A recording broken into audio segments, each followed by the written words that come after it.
Welcome to Aspects of Writing with your host, James Kelly. Now, let's get writing. Here's your host, James Kelly. Welcome to Aspects of Writing. I'm your host, James Kelly. My guest for today's show is Cynthia De Boer, and we're going to be talking about how-to books and the variations of that and what makes them different than most other books. So, Cynthia, please tell us a little bit about who you are and a little bit about your books. I am a writer. I'm also a disability advocate and a podcaster on Quirky Minds Media. The book that I started out with was Me, Myself, and I, EYE, which is The Realities of Living with a Prosthetic Eye. And that led to freedom from depression, no matter what your disability may be. I have a couple others too, but today I think we're going to really be focusing on that book, which is a 5-part book, and it is a how-to, which I'm really proud of. All right, before we get into that, how about if we read a couple quotes? I know you have one you'd like to start off with. Yes, I absolutely love Anne Frank, and I've read the Diary of Anne Frank since I was in 8th grade. She's quite an inspirational person to me. And her quote, because it really speaks to me, is, "I can shake off everything as I write. My sorrows disappear. My courage is reborn." And mine is by Stephen Goodyear, and it's surround yourself with those who believe in you. Your life is too important for anything less. That's awesome. That is so true, too. So let's talk about freedom from depression. How did that come about? Well, during my talks about losing my eye when I was 17, everyone that I spoke to, whether it be at a book signing or an event, would ask, how do you keep your spirits up? What do you do to make your life better? I'm faced with XYZ, I'm faced with this, and I really need help with that. And because of those talks, that's why I decided to go ahead and write this book and hopefully be able to, even in one small way, improve somebody's life and make it a little bit happier. And what was the second book you wrote? Okay, that was the second book. Okay, so what's the first one then? Me, Myself, and I. Okay. That was the first book, which led to Freedom from Depression. And then from there, I kind of did a little bit of a genre hop, and I wrote Jimmy's Magic Turtle. And then another kind of DIY book, which is Freeing Space in Your Home, Office, and Mind. And it differs a bit because most general DIYs aren't really all that involved in the emotional side. So DIY stands for? Do it yourself. Okay. So on your do-it-yourself books, basically 3 of those that you've penned are pretty much... Well, really, a couple of them are spiritual in some ways. Right. Or inspirational anyway. Yeah, definitely. When I lost my eye, this was 1977, and there was nothing out there about prosthetic eyes or anything like that. So everything that I kind of went through and learned was on my own. And I was sitting in an ocularist office, which is basically a medical artist. They're the people that make prosthetics. And a lady who was very well dressed was really upset about losing her eye. And within a few moments of talking to her, I saw this lady who was cross-legged, knees, everything. I mean, she just looked like she wanted to evaporate in the chair she was sitting in. She just opened up and she felt so much better just because I had shared a few things with her. And I thought, this needs to be written. So let's talk about the difference between writing a how-to or an inspirational book as opposed to a fiction, let's say, or a true story. Because true story is factual. I mean, it's just something that someone really experienced, Mm-hmm. just like you have. Right. But there is a difference between a true story. It could be a true story crime. Mm-hmm. It could be a memoir. But there's a big difference between those and what you wrote. Can you explain the difference? Yes, definitely. The difference between the type of books that I write, they are from a personal experience, just like a crime would be. However, they really get into the emotional side of it, why you felt that way, what your challenges were, all of those kinds of things. Where a crime drama might be, I arrived on scene, this is what I saw, XYZ happened, that kind of thing. And so the really emotional part of it, plus giving people hope and letting them know that they are not alone. Those are also very big in what I do and in most, I would say, books that are trying to make you improve maybe your outlook or some kind of emotional side of you. Because even though medical things happen to us that are very physical, the emotion is a huge part of that. Well, there's two different aspects to do-it-yourself. There's the kind that is mental, where you're trying to improve yourself, kind of like a self-examination. Right.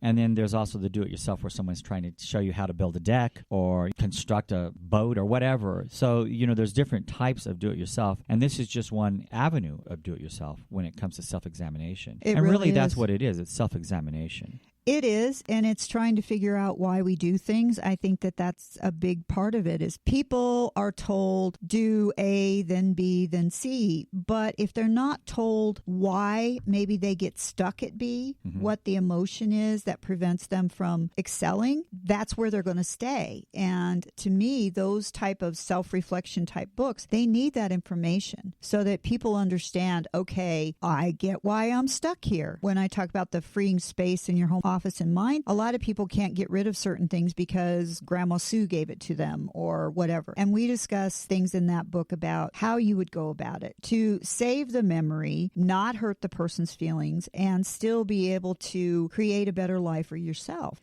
And it's the same thing with the depression books. I do give a lot of inspirational quotes, just like what we shared at the beginning. I share my own story about what happened with me because, quite frankly, I don't think you can talk about freeing yourself from depression if you come off like Susie Sunshine that's never had a thing go wrong. Right. I think one of the things to keep in mind, too, when someone's writing a book like you have, is that you're really talking about your journey, what you've pretty much been through in life. And that makes it a little different as well when it comes to self-help, in that you're reflecting on your past and what you experienced. And in hoping by sharing that with someone, it either gets them in a different frame of mind, pulls them out of a depression or whatever, or maybe help them in other ways and seeing someone else in a different light. Because sometimes we don't realize that people read these books not just because they maybe have an issue or a problem with themselves, but it's because how can I help someone else? Exactly. So reading the book isn't always about you. Sometimes it's what can I do to help my friend or my family member? That's true. I sold one to a friend of mine and his mom ended up grabbing it. And I got a really nice email from him saying, I can't believe the difference in my mom because she just read through that and she figured if you could go through all of that and still have a positive attitude, then there was no reason why she couldn't do the same thing. And I think that's it. It's, again, letting people know they're not alone. You don't have to all share the same experience, but we all share ups and downs. And I think that's what's important when someone's out there writing a book that is exploring your own past or whatever, is that you really are helping people. Like, for instance, I know someone who's writing a book on prison etiquette. And if you think about it, that sounds silly, but it isn't. Because if you don't understand the interactions of a prison and you go to prison for whatever reason, you could be harmed in many different ways. In fact, you could probably be murdered. So understanding that is important, but it's also just as important for the family member who's outside to get a grasp or understanding of what that person might be going through. We just think, oh, well, they're in there, they get 3 meals a day, whatever. It isn't like that. And the same thing with Alzheimer's. When you have someone who's an Alzheimer's patient, the person who's helping that person with Alzheimer's, that's a whole new experience in itself. So reading what someone's gone through who has it, and I know it sounds crazy that someone wrote a book when they have Alzheimer's, but that happens all the time. Yes, it does. When you have Alzheimer's, it doesn't mean you've lost your mind. It just means you gradually are losing your thought process. So you have many people who have written books during that process about their experience. And it does help to read something like that because now you have a better understanding when they get to certain stages of Alzheimer's, what they're really going through. And you know how to deal with it. Exactly. That's the hardest thing, is knowing how to deal with something. I mean, I lost my mother to cancer, and I took care of her the last month she was alive. I probably should write a book about that, to share that experience, because it is traumatic. And unless you understand, we're always going to experience something in our life. So when someone can put something out there and share that so someone can relate with it, I think that's a great thing. Oh, I agree. I agree 100%. And not only that, but when you talk about you possibly writing that book, I'd mentioned it to somebody else that generally speaking, when we talk about caregivers, everybody just assumes that it's a female role. And it's oftentimes not. No. And it's really different when it's a male taking care of a female because there's just a different dynamic. And it's really not written or talked about that much. And it is hard. And it's the same thing when like a daughter takes care of a father because it's such a role reversal. And we have to try to get comfortable in that skin. And the person that we're taking care of, there's a little bit of an ego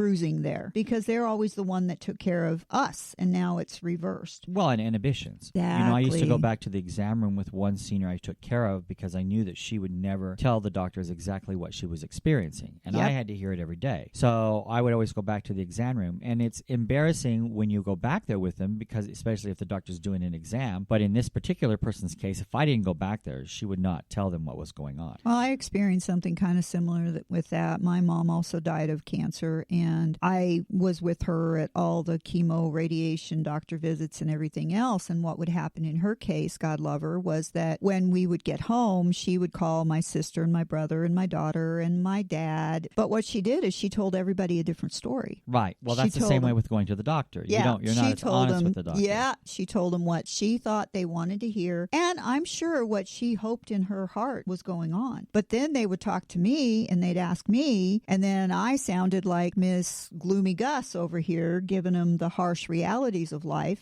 And yeah, it was a tough place to be put into. Well, I have a little bit of a humorous story about the one senior I was taking care of. The last year she was alive, she had a lot of complications, and she actually got to where she wanted me to go back with her to the exam rooms. She didn't want to go without me, and I remember we had to change a doctor for a specialist for something. We're in the reception area, and I was going to go back with her, and the nurse stopped me and said, "You can't go back." And then she goes, "Oh, no, he can go back too." And she goes, "No, he cannot." And I said, "Ma'am, you really want me to go back with you?" And she goes, "No, you wait here in the waiting room." So I'm sitting there and I'm thinking, okay, I'm going to hear this in a minute. And they start asking her personal questions she did not want to answer, and it became a shouting match. Oh, no. And then I hear this, and I'm thinking, they're going to come get me. So I thought, you know what? I'm not going back. So I went out in the hall. Oh, wow. And it escalated, and I heard it. And I thought, yeah, you wouldn't let me go back. So this is your patient. So then she came out to the hall to get me and said, "Can you please come back with us?" I said, "Nope, I'm sorry. I'm on a phone call." And I think that's part of what people have to understand. If someone asks for you to go back with them, there's probably going to be a reason. Well, yeah. And a lot of times it's not just about, okay, he knows what to ask or to tell them that I might forget, because anytime it's something major, if it has to do with me or my husband or my dad, there's two of us go back because it's and plus you're calming. You're calming to that person. Exactly. And oftentimes as we get older, we start to regress as well, almost back to childhood sometimes. And that is the situation with this person. And I think she did feel like, I don't know how to answer this. I don't know what to do, which was why I was trying to tell the nurse I need to go back with her. Well, and there's the white coat syndrome, and I know that a lot of people experience it. I know a couple of relatives actually, and what basically it means is that they get so agitated. Both of these people that I'm talking about, their blood pressure goes through the roof. I mean, they're ready to haul them to the hospital. And after a few minutes, when you just get there and you calm down, and I've had this happen several times. I had that happen with the same patient we're talking about. Yeah. Where they would give her some medication to lower her blood pressure, and if it didn't lower, they weren't going to let her go home. They were going to take her straight to the hospital. Exactly. So you're right. There are a lot of reasons why, and that's why a book like this, I don't know if anything like that's in your book, but that's why a self-help book is important, especially when it comes to something like you're dealing with here, a disability. It is understanding that. And it can apply to any disability, by the way. It doesn't have to be just... No, and that's why no matter what your disability may be is the tagline on that. And the reason being is because if we're really honest, I believe that everyone out there has had some type of disability in some way. Now, it's also referred to, a disability and handicap are used kind of interchangeably, but a handicap also says an added benefit or something that you have to deal with. And to me, that's the purpose of the book. I wanted to say, okay, this is a handicap, but this is how you can use it for better. I'm legally blind. My left eye is prosthetic. I really watch people's body language. I watch colors in a room. There's so many other things, and they always say, well, if, something goes with one, then as far as a sense, then other senses pick up. And that is very untrue. But what does happen is you begin to rely on them more. I rely more on my hearing. And that's why everybody's crazy about electric cars, but they scare the bejesus out of me because I can't hear them in parking lots, which is one of the scariest places in the world for somebody with a vision problem. And I've gone through that as well. Yes, with your eye problems. And one of the things I noticed that when I am blind in the one eye, which mine is a different situation than yours, I still have my eye. Right. But for injection reasons or whatever, often I'll lose my sight for a while. Right. And the thing is that when I do that, it really does affect your senses, but it affects mine differently than you're talking about, in the sense that I often hear that when you lose one sense, the other becomes greater. But in my case, it actually becomes confusing to me. Maybe it's because I'm not adjusted. Yeah. And it's almost like if I can't even see you talk, I don't even know what you're saying. It's really weird. Mm-hmm. And then when you have peripheral vision, obviously you see what's coming. And like you, so many times I will start to cross the street or something thinking it's clear. I cannot hear a car if it's a hybrid car. And that's happened several times where I didn't know there was a car there. Exactly. So, and it's quite scary. It really is. And I'll tell you, I do not know how many times I've got more knots on the left side of my head than a little bit, because you turn and you think you're clear and you're not. Or people will come up on my blind side and they'll say something and I about jump out of my skin because all of a sudden they're just there. And of course, nobody means for that to happen, but it is kind of a funny thing. And there's some funny stuff that goes along with it. My sister, God love her, she's blonde too. And in some ways, she's a little more blonde than other times. And she hands me a pair of 3D glasses, which has got a red and a blue lens. And she's like, oh, you got to try it. You got to try it. And I was like, I see blue. And she's like, what do you mean? And she's like, oh. Yeah. So you have to laugh at yourself. And I think that's one of the big things that I do put in the book, is that you have to laugh at yourself and that perspectives are often changing. I have a story in the Freedom book, and I put it in there for a really good reason, because I wanted everyone to understand that our perspectives change as we grow. Now, this story happened when my grandson was just 5 and my dad was turning 75. And so he calls my father Pa. And so he asked, how old is Pa going to be? And I looked at him and I said, well, Pa's going to be 75. And without skipping a beat, he looks at me and he goes, oh, well, that means Pa was alive when the world was black and white. And it took me a minute to try to figure it out. But the only thing that he had to relate to that was an old-time movie, his favorite, Abbott and Costello Meet Frankenstein. Right. Well, it was filmed in black and white. Right, exactly. So the world must have been in black and white. And that's interesting, because I would never have thought of that before. But I guess a child would think of that, Exactly. Like, that's really interesting. It was really fun. And the thing is that that's what we need to keep in mind, that a lot of the things that we don't understand, like he didn't understand that, once we get the proper knowledge or we get educated in it, it makes sense. You understand then. And exactly what we were just talking about, perception. Exactly. When someone has a disability, their perception changes. Mm-hmm. And what we need to do is try to understand how they feel, what they're going through. It doesn't mean that their life is horrible or miserable in any means whatsoever. No. It just means that they see things differently and they react differently based on what they're going through. It's kind of like you're going to be doing a show called Invisible Disabilities down the road. Right. And that's exactly what that show is going to be about, is, we all have physical or mental disabilities that you can't see on the surface, but that doesn't mean something's not going on inside. Mm-hmm. And I always say, well, if someone's crabby that day, then there's probably something behind that. There's usually something else going on in that person's life, and it just comes across that way. And you just happen to be the person standing there. Right. So, and that's true. The thing that I did have a little bit of an issue with the Freedom book is that it's a 5-part book. It was a little bit different. I had it formatted in these 5 sections because each section had specific things in it. Like the first was all about my journey and how that came to be. And the next one was all about perception. And then we had quotes and we had little things that people could learn to do. And then I gave them, basically I called it groundwork. And that's basically where people would have to answer questions about themselves, because I think a lot of us, and really the majority of us, are kind of our own worst critic. And I wanted to give them some place that they could write down all of their accomplishments. Who do they mean something to? What are they looking forward into life? Those kinds of things, because I think that helps boost the ego. And then the final section is all about different disabilities and what you should do when you talk to someone who does have a disability. Like seeing someone in a wheelchair, obviously that's not an invisible disability, but there's certain etiquette that goes with that. And that is sit down next to them, talk at their level, not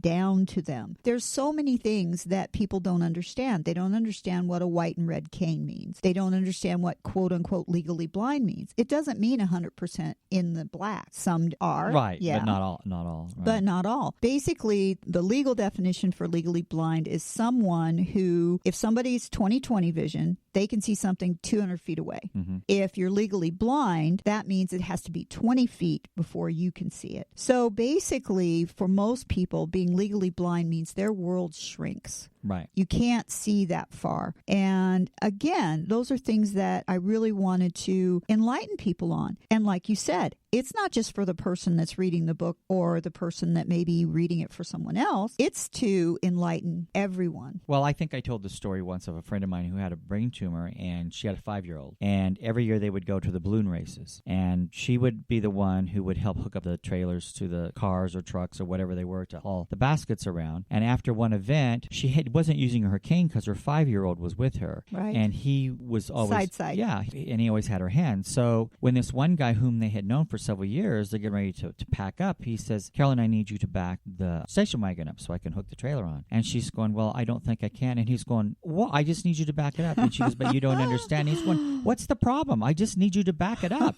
Can't you just back it up? How hard is that? So she thought for a minute. She was thinking, well, I know where reverse is. He's going to tell me when to stop. So she gets in the car. She puts it in reverse. He's going, come on back. And she lets off the gas a little bit. Come on back a little further. You know, she thinks she's going straight back. And then finally he gets the trailer hitched on there, and he walks back around after it's all hitched up and said, now see how hard was that? And she goes, I guess it wasn't that difficult. And she gets out of the car, opens up her cane, and starts walking with it.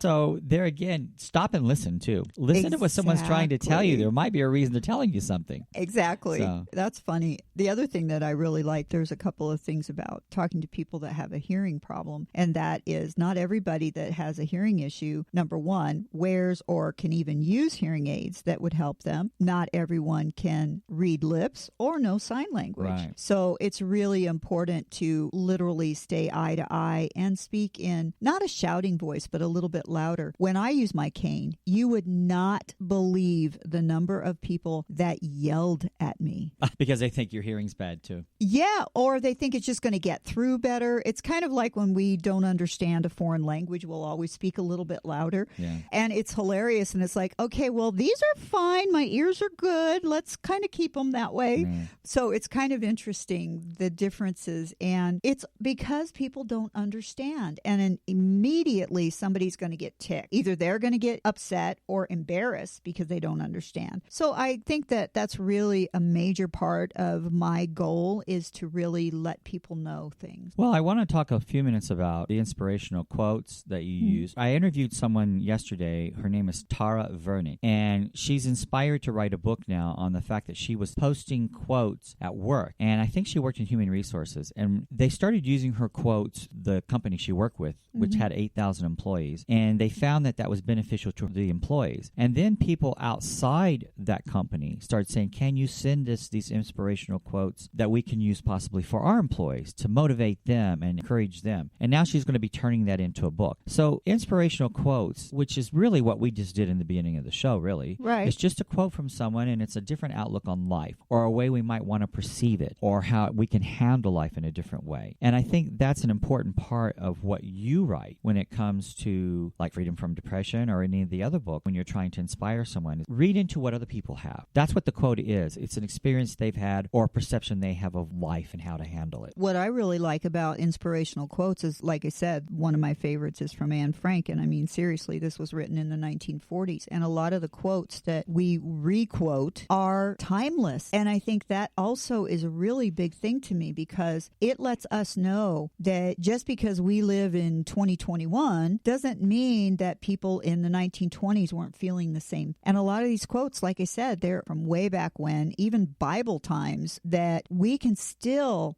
get knowledge and gain inspiration from. I think they're very, very important. Well, Cynthia, we're running out of time, so where can we learn more about your work? Well, I'm involved in one of your projects, which I absolutely love. It is 1 million books in 100 days. We're going to be beginning the third campaign, and you can definitely go to 1millionbooksin100days.com and find my books and a host of other books and genres. And my personal website for my work is Cynthia De Boer. selfreflection.com. And then for my podcast with my beautiful co-host Temple Kenyon is amillionthings.com. All right. So you can also go to allaspectsradio.com. Right. And you will find all the shows on our network, including A Million and One Things. amillionandonethings.com. There we Sorry go. about That's that. all right. amillionandonethings.com. And just go to allaspectsradio.com. And like I said, go there. There's two places you can find it. One is about the shows, and the other one is a list of the shows. If you go to the about the shows, there is a button there you can click. It'll take you straight to their page so you can listen to it. You can listen to it on that page. I love the player on there. And what I really like about the way we do our shows, and James as well, is that you know what you're going to be listening to. I love the fact that we title our shows, and that way people can figure it out. A Million and One Things is exactly that. And Temple and I stay on a really upbeat, positive thing. And we talk about all kinds of crazy stuff. So it's definitely a fun thing. And Temple and I have a lot to be very grateful for on that. Well, Cynthia, thank you for being on the show today. Thank you, James. And as I always say, if you can dream it, you can write it. Thank you so much. Thank you. You're welcome. Thank you for listening to Aspects of Writing. We hope you will join us next week as we discuss every aspect of the writing industry. Until then, if you can dream it, you can write it.